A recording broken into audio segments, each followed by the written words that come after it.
Modern cyber warfare targets the administrative core of the network. Attackers bypass perimeters specifically to dismantle the central data vaults and fortified infrastructure. Data from the M-Trends 2026 report shows the effectiveness of this approach. Enterprise backup recovery success rates were holding steady at 73% through 2021, before dropping to a 4-year low of 53% by 2025. Attackers achieve this through recovery denial, a strategy where they engineer environments where restoration is technically impossible. They identify and destroy the specific architecture an organization relies upon to restore operations before the first file is ever encrypted. This diagram illustrates the 3 specific pillars of enterprise infrastructure that modern attackers target to engineer a complete recovery deadlock. Compromising identity services and virtualization planes provides the high-level administrative access required to execute the final step, the systematic destruction of the backup repositories. The modern cyber kill chain prioritizes the destruction of the backup system as a primary tactical objective. This creates a severe contradiction for IT risk managers. Organizations that consistently pass strict Sarbanes-Oxley compliance and general control audits are still experiencing total data loss. The Sarbanes-Oxley Act, or SOX, is a federal law that mandates strict financial record-keeping and internal reporting controls. Standard Information Technology General Controls, or ITGCs, verify routine operational success. ITGCs are the internal policies and technical mechanisms that ensure the reliable operation of enterprise systems. However, these controls were never designed to simulate a targeted attack by a highly privileged human adversary. Traditional financial compliance focuses on preventing insider tampering and tracking who changed specific records. Modern ransomware involves external actors leveraging stolen credentials to execute mass infrastructure destruction. Because the threat models do not align, traditional ITGCs for backup operations provide a dangerous false assurance. To measure actual resilience, auditors must overhaul how they test for cryptographic survivability.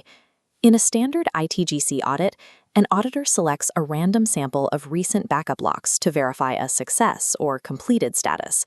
The logic is flawed. A successful log only proves that a block of data was successfully moved at a specific moment in the past. It provides no cryptographic proof regarding the current state of that data, or whether that data remains recoverable today. Attackers exploit this blind spot by compromising administrative credentials to silently alter retention policies. They configure backups to expire and delete immediately after they are written. The backup software continues its nightly jobs and moves the data, generating a green success log for the auditor. But the data vanishes seconds later, completely masking the ongoing destruction from IT leadership. Relying on historical log entries transforms the backup system into a critical vulnerability. It hides the reality of a compromise until it is too late to respond. Standard audits assume backups are safe if physical access to the server room is restricted, and backup admin groups in Active Directory are reviewed annually. Active Directory, or AD, is a Microsoft service used to manage users, computers, and permissions within a network. That assumption fails against modern identity attacks. Threat actors exploit Active Directory certificate services to forge golden certificates. These golden certificates provide absolute administrative authority. They allow attackers to create shadow administrator accounts that circumvent multi-factor authentication gateways and ignore standard password rotation policies. Multi-factor authentication, or MFA, requires more than one form of verification. The attacker achieves Tier 0 domain access, granting them the same legitimate network authority as the organization's lead architect. Legacy network-attached storage environments that rely on standard AD trust relationships are instantly compromised the moment the primary domain falls. If a backup infrastructure shares administrative trusts with the primary production domain, a network breach guarantees a total backup destruction event. This schematic details the shift from the traditional 3-2-1 backup rule to the modern 3-2-1-1-0 gold standard. While the traditional model leaves off-site cloud data vulnerable, the modernized framework introduces a strict, logically isolated component, the immutable and air-gapped vault. This resilience is achieved through a secure pull architecture. The vault initiates the connection to pull the data, rather than allowing the production client to push it. This strips the client server of any active write access to the repository.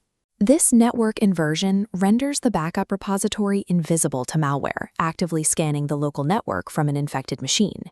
Inside the vault, the data is secured through write-once, read-many, or WORM storage protocols. WORM allows information to be written to a medium once and prevents it from being deleted or altered. This locks the data at the hardware or API level, preventing even root-level accounts from modifying it. Surviving modern ransomware requires moving from logical software firewalls to mathematical certainty, where destructive commands are programmatically impossible to execute. The final weakness in legacy auditing is the restoration test. A standard ITGC test typically involves successfully restoring a single file or a small directory to prove the disaster recovery plan works. A controlled audit test bears no resemblance to the reality of a ransomware event, which requires the simultaneous bare metal restoration of hundreds of virtual machines. Enterprise recovery architectures frequently collapse under the massive input-output operations per second, or IOPS, and the bandwidth strain of a full-scale restore. IOPS is a performance metric used to measure how fast a storage device can read and write data. A restoration test that ignores maximum infrastructure strain is only a verification of a theoretical recovery strategy.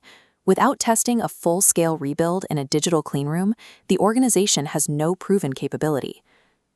Auditors must update their ITGC frameworks to mandate zero-trust verification over historical log sampling. The first updated test is the validation of logical segregation. Auditors must technically verify that the backup infrastructure resides in a completely separate AD forest, with no trust relationships connecting it to the primary domain. The second is simulating multi-person authorization, often called the 4 eyes principle.